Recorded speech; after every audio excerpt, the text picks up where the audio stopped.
Muito bom dia a todos. Quarta-feira, 21 de junho de 23, iniciando mais um panorama dos mercados. Vamos lá para a Ásia, onde as bolsas fecharam majoritariamente em queda. E a queda foi firme, começando pelo CSI 300, que recuou 1,53% nessa sessão de quarta-feira. Já o Xangai retrocedeu 1,31%. O pior ficou para o Hang Seng, que liberou as perdas com um recuo de 1,98%.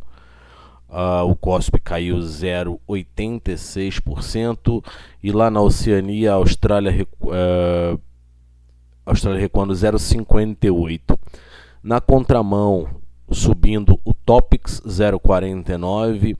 E mais um dia de alta na bolsa japonesa, o Nikkei avançando 0,56%. Os principais highlights da sessão asiática que eu separei para vocês aqui, eu começo dizendo que o HSBC reduziu a previsão de crescimento do Produto Interno Bruto chinês para o ano de 2023, de 6,3% para 5,3%. As taxas de empréstimos de Hong Kong alcançaram os obstáculos dos Estados Unidos ao carry trade. A China diz que Biden chamar Xi Jinping de ditador é provocação.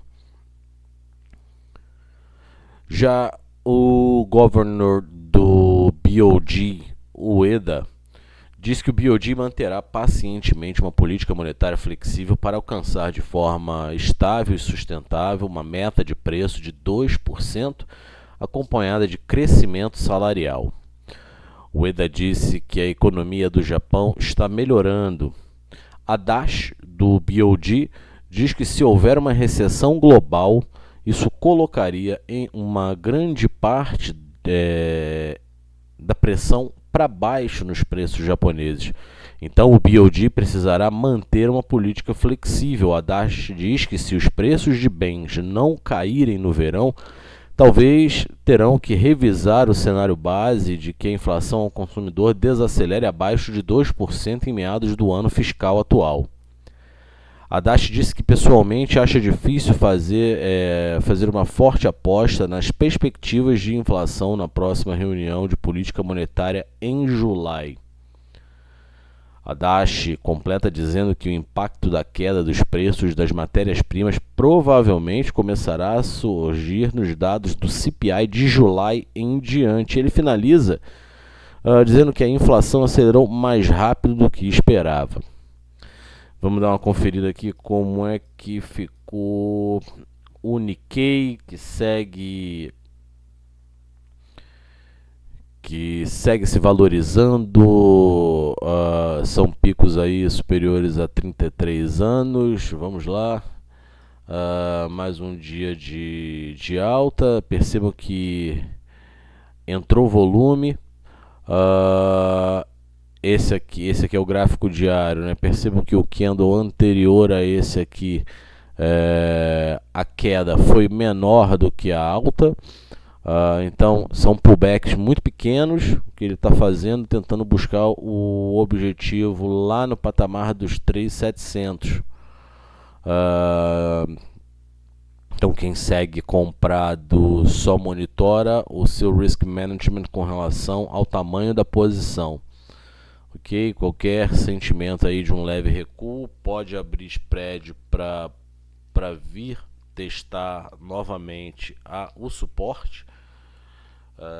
Então não deixa voltar, só controla o risk management da sua posição. Passando agora para o velho continente, onde há pouco abriu as negociações do mercado europeu. Deixa eu só limpar meu óculos aqui, só um minuto, por favor.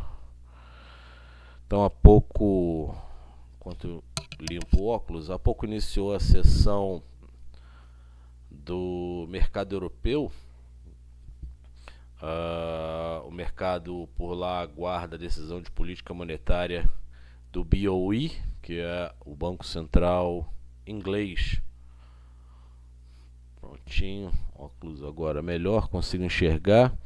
A bolsa alemã, mais um dia aí onde ela opera quase que de forma lateral. Nesse momento ela está positivando 0,19, igual acontece aí para o Reino Unido. A bolsa inglesa aí caindo na margem 0,11, é quase um movimento também lateral. 0,11 cai Paris. Pior fica para a bolsa inglesa, que recua 0,09. Já em Milão, alta de 0,52 e na Espanha, valorização de 0,13.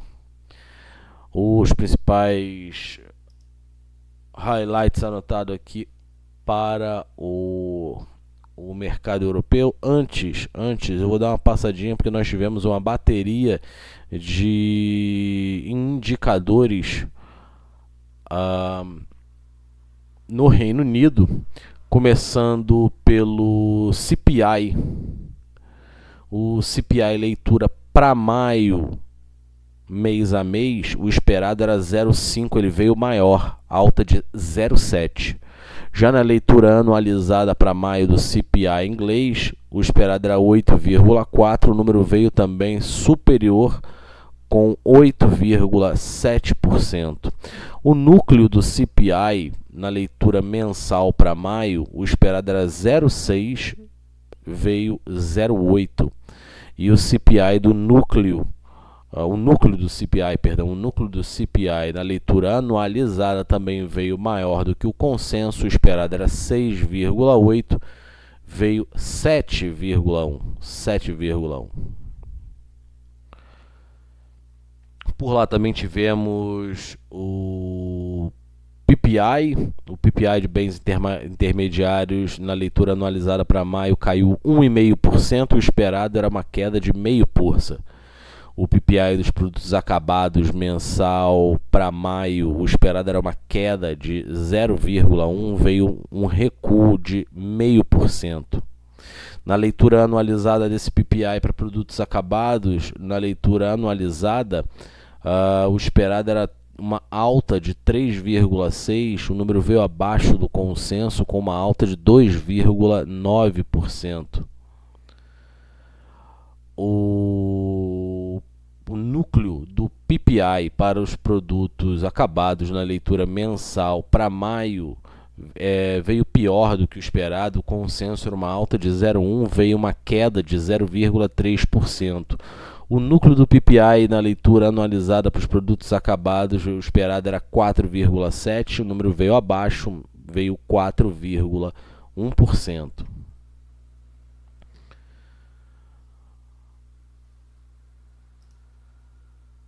Vamos aos highlights. O rendimento do Gilt de 2 anos do Reino Unido subiu 18 bases para 5,1% após dados de inflação no Reino Unido mais fortes do que o esperado. Os rendimentos de Gilt de 2 anos lá no Reino Unido, eles atingiram o maior nível desde 2008. Desde 2008, Gilt de 2 anos aí, com alta de 18 bases, 5,1%. Os futuros na taxa do Reino Unido mostram uma chance de 45% de uma alta de 50 bases amanhã.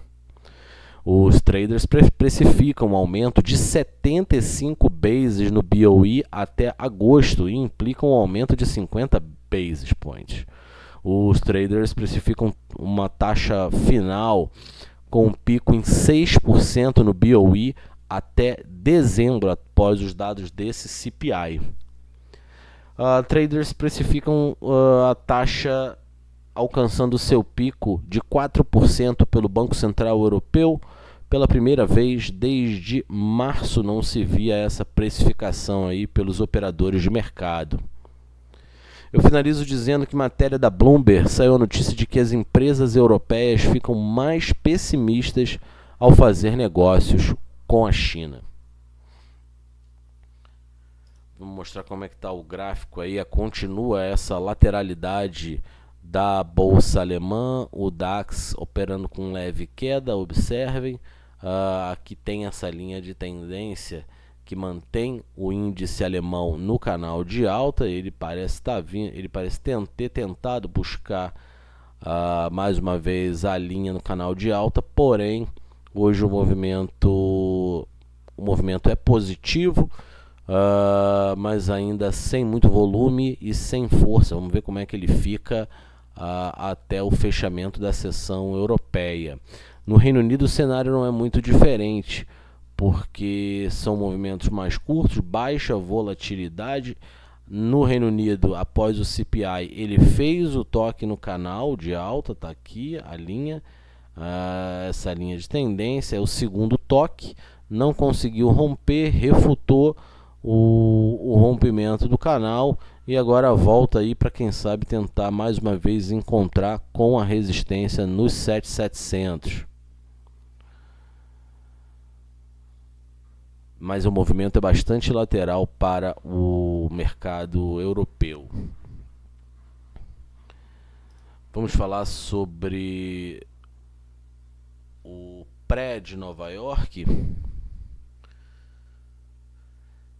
O S&P futuro opera na margem com valorização de 0,02. Já o Dow Jones opera estável, 0,01 de valorização. A bolsa eletrônica Nasdaq, agora o Dow Jones está unchanged, 0 a 0, a Nasdaq recua 0,01 e o Russell sobe 0,11. Nesse momento o índice de volatilidade VIX tem queda de 0,36, está saindo negócio a 13,83 na cota.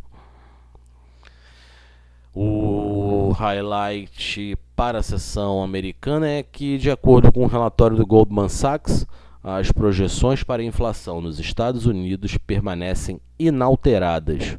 Elas preveem que a inflação acumulada, medida pelo núcleo da inflação, o CPI, fique acima de 4% em 2023 e abaixo de 3% em 2024, e que se aproxime da meta do Federal Reserve de 2% ao ano em 2025.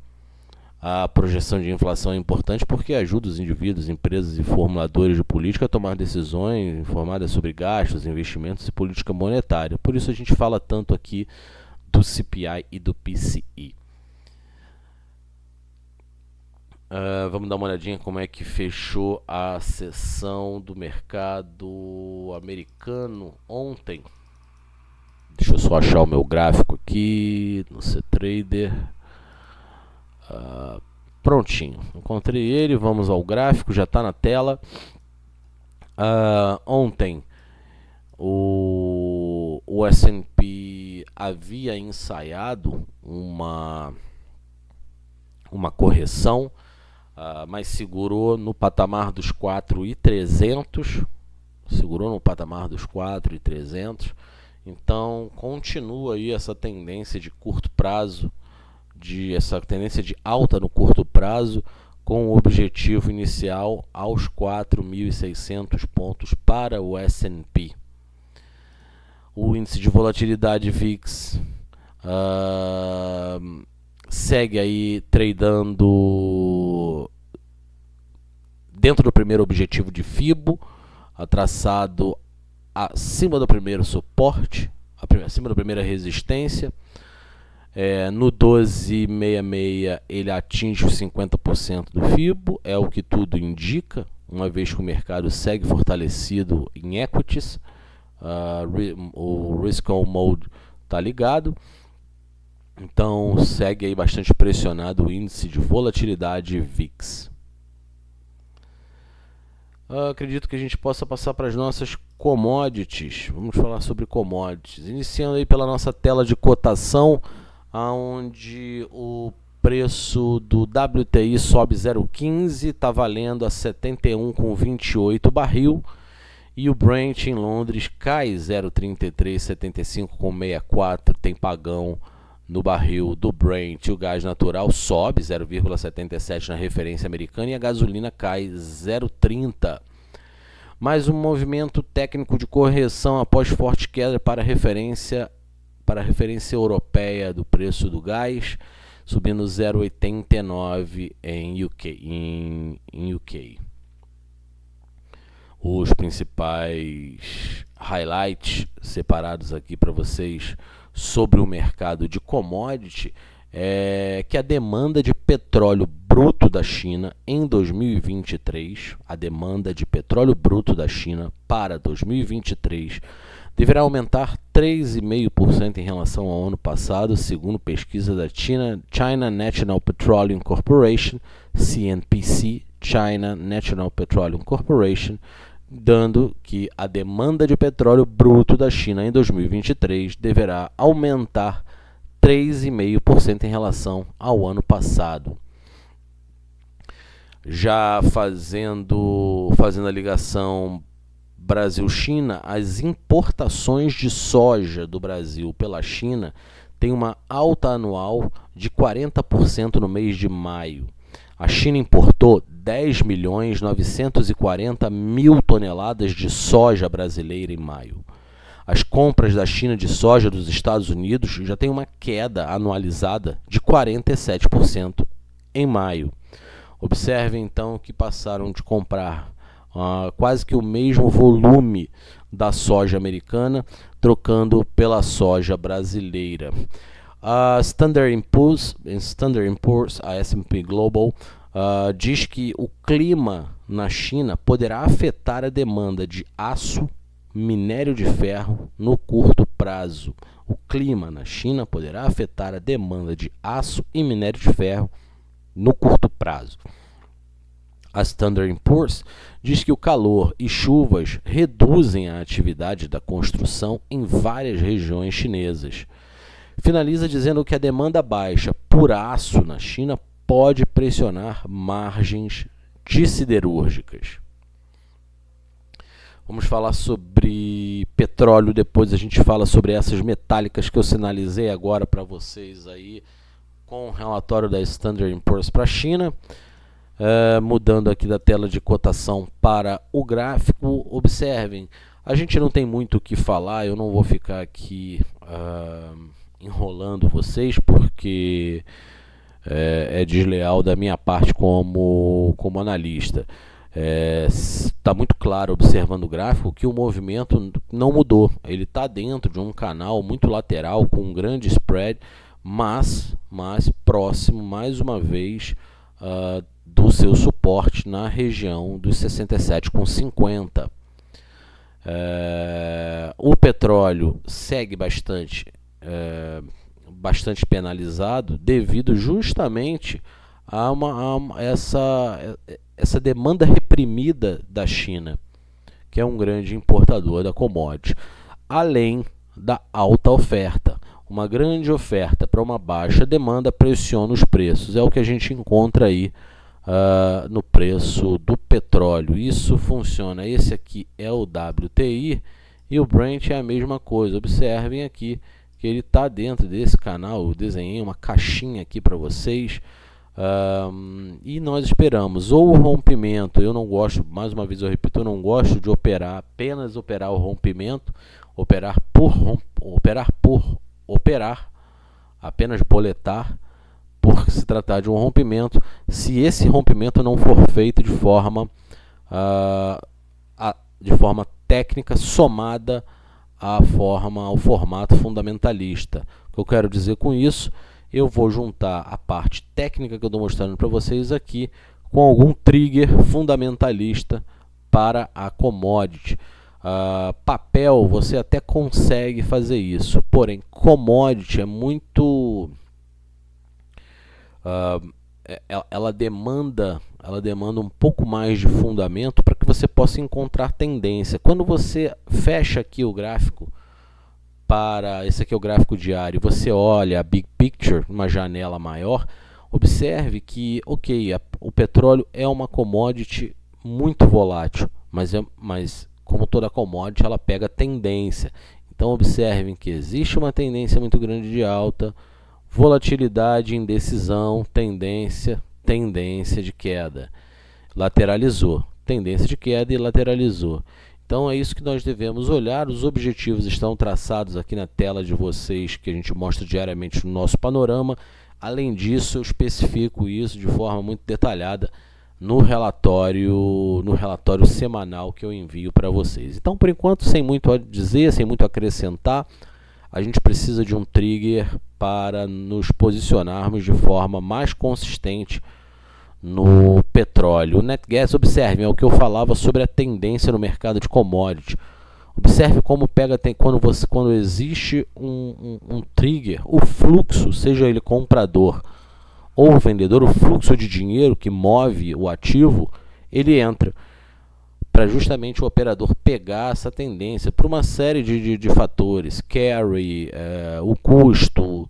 Então, existem os operadores, especuladores que fazem o giro um pouco mais curto, mas para quem gosta de operar com um pouco mais de consistência, sem ficar queimando muito dinheiro nessas pequenas posições, observa um trigger melhor para pegar a tendência. Esse é o NetGas.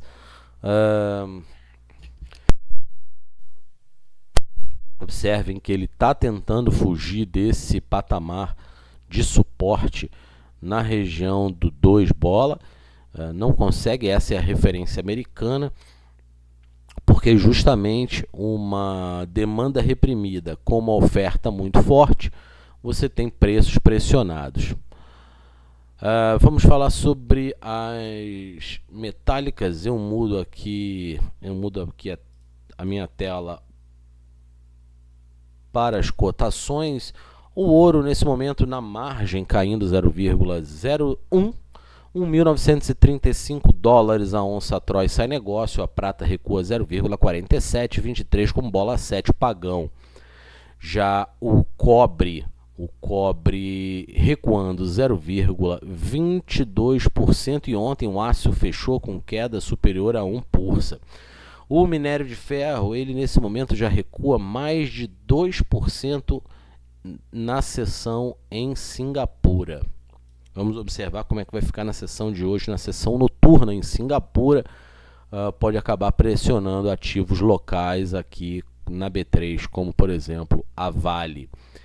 Nas agrícolas, a soja nesse momento sobe 0,69%, o trigo avançando 1,41%, o óleo de palma caindo 2,87%, nós temos o café avançando 0,37%. Vamos observar aqui o café, faço uma menção honrosa ao café aqui, pois na semana passada, devido às chuvas, a colheita havia sido prejudicada, porém essa semana o produtor, o cafeicultor, já retoma com força a sua colheita, e ela segue também em Londres de olho no Conilon. Aqui a gente colhendo arábica, eles lá colhendo Conilon. O arábica teve uma pressão vendedora no pregão de ontem, todos os vencimentos recuaram, enquanto nós tivemos também o aumento nos preços do milho. O milho, por exemplo, nesse momento sobe 2,15%. São 657,58 dólares o bushel. O milho mais caro pressiona os custos de produção, por exemplo, do pecuarista. Ontem na B3, todos os vencimentos para o BGI, para o mercado de boi gordo, também recuaram, uma vez que os custos de armazenagem, por exemplo, de ração, ficam altos, assim como os custos de reposição animal. Vamos olhar aqui o gráfico. Deixa eu já posicionar para vocês o gráfico do ouro. O ouro muito lateral, a mesma coisa, não temos muito o que comentar, mas observem que o ouro, depois desse rompimento do canal de alta, ele lateralizou. A ideia é que ele venha buscar esses 1.800, 1.900 bola no primeiro objetivo de FIBO. Até lá, ele bastante lateral, ele está de olho aí como vai ficar a taxa de juros americana. O ouro não teve o ímpeto comprador após a manutenção pelo Federal Reserve da sua taxa básica de juros, mas ele segue aguardando aí dados um pouco mais relevantes para ver se ele engata até a região dos 1.880, 1.900 dólares a onça Troy. Já a madeira ganhou tração apesar do baixo volume. Observe aqui que o volume é muito baixo se comparado ao toque da mínima anterior, quando ele tocou a resistência mais uma vez aqui, quando ele tocou o suporte mais uma vez, entrou bastante volume, só que ele vem reagindo, ele quase subindo no vazio com volume muito baixo, tentando, quem sabe, buscar aí o movimento técnico perfeito ao primeiro objetivo do FIBO traçado aqui após essa pernada de baixa. Eu volto a lembrar a vocês que no caso da madeira, a gente sempre observa aí como fica os dados de home building americano.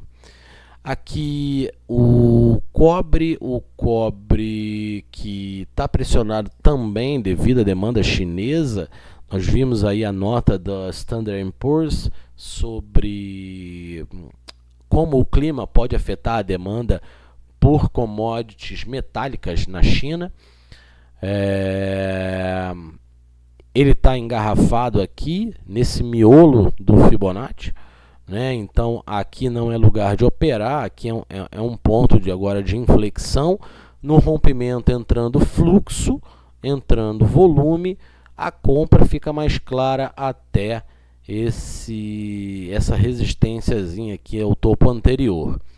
Caso contrário, caso ele refugue esse canalzinho aqui, esse canalzinho de baixa, esse aqui, se ele tocar nele e voltar ele tocando e não entrando dinheiro, pode ser que valha novamente um giro bem curto aqui para a volta do miolo do FIBO, onde ele pode lateralizar uma venda de curto prazo para o cobre.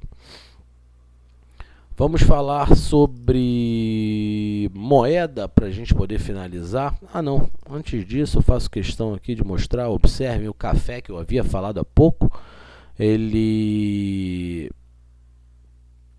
O café, ele rompeu aqui esse canalzinho de alta, mas o movimento é bastante lateral, ok? Justamente porque a gente está na colheita, os estoques precisam ser repostos, assim como os embarques internacionais vão aumentar à medida que chega mais café nas praças. O DXY ele tentou na sessão de ontem voltar aqui para o seu suporte, refutou no meio do caminho, tomou bid aqui e ele está no meio do miolo do canal. Então o DXY é bastante lateralizado, também não tem muito o que falar e o que fazer aqui. Aqui é como se você estivesse jogando uma moedinha para cima e escolhendo se você vai comprar ou vai vender. Basicamente dessa forma. O euro, por sua vez, ele também está no miolo do FIBO. Observe aqui, ele está no 50%. Então é um canal de indecisão. Pode ser que o euro mexa um pouquinho mais após a decisão de política monetária amanhã pelo BOE. Mas devemos observar qualquer movimento para a zona do euro. A sensibilidade na moeda europeia é maior. Então a gente observa aí até sair um trigger maior. Mercado totalmente, basicamente lateralizado para moeda, para commodity. Precisa aí de um pouco mais de fundamento para que seja aumentado esse ímpeto comprador ou vendedor. Finalizando para o mercado local, no pregão de ontem, Deixa eu só mudar aqui. No pregão de ontem, o Citigroup, em relatório a seus clientes, projetou aqui um dólar a 4,95 ao final desse ano. Dólar a 4,95 é a projeção do Citigroup para o final do ano de 2023. Já o JP Morgan Chase cortou também a projeção do dólar, tirou de 5,25 para 4,90 ao final de 2023. Citi 4,95, JP tirando de 5,25 para 4,90. Quando observamos o boletim Focus dessa segunda-feira que saiu, nós ainda notamos um dólar no patamar acima de R$5, tanto para 2020, tanto a faixa terminal para 23, quanto para a faixa em 24. Se não me falha a memória, no Focus dessa segunda-feira, a taxa para 2024 ainda está um pouco maior do que R$5, ok? Esse aí foi o highlight que eu anotei para vocês aqui com relação ao mercado local. Vamos à agenda na sessão de hoje. A gente vai ter para hoje, deixa eu só me localizar. A gente vai ter no mercado local receita tributária federal, ainda sem o horário definido para divulgação. Nós teremos às 9 horas e 55 minutos, que também é conhecido como 5 para as 10, o índice Redbook. O índice Redbook anualizado, o número anterior 0,4%. Nós teremos às 10 horas e 45 minutos, simultaneamente, também é conhecido como 15 para as 11, na Alemanha, o discurso de Nagel. Nagel é o presidente do Bundesbank. E nós teremos também o pronunciamento de Schnabel, do Banco Central Europeu. Às 11 horas é o principal trigger do dia, é o principal evento, o main event. Às 11 horas nos Estados Unidos teremos a fala do presidente do Federal Reserve, Jerome Powell. Ao meio-dia conheceremos o fluxo cambial estrangeiro para o Brasil. E é isso. Acho que para o mercado local, o principal highlight fica com o segundo dia de reunião do Copom e, após o fechamento do mercado, a decisão de política monetária. O consenso é pela manutenção da taxa Selic em 13,75. Alguns poucos analistas e operadores do mercado financeiro local acreditam que o Roberto Campos Neto, o presidente do BCB, possa surpreender já com um corte de 0,25. Particularmente esse que vos fala acredita também aí, junto com o consenso, pela manutenção da taxa agora em 13,75. Vamos ficar de olho nas notas que saem após a decisão do Banco Central, e depois com a ata. Esse pronunciamento após a decisão de política monetária, ele já nos dá um overview sobre as pretensões futuras de curto prazo do Banco Central. Então, no meu outlook, é possível que nós vejamos aí um Banco Central tentando acomodar as taxas já para a próxima reunião. E a minha dúvida no caso, será se a próxima reunião, com a queda nas taxas, ela vai começar com o 0,25 ou ela já cai em 50 basis points, ok? Mas isso aí é uma conversa para frente. Amanhã eu volto aqui com a definição de política monetária do BCB. Amanhã a gente tem decisão de política monetária do BOE e hoje tem Jerome Powell nos Estados Unidos. Bom, é isso, eu fico por aqui. Muito obrigado pela companhia de todos e a atenção. Espero que vocês tenham um excelente dia. Desejo a todos bons negócios e até amanhã.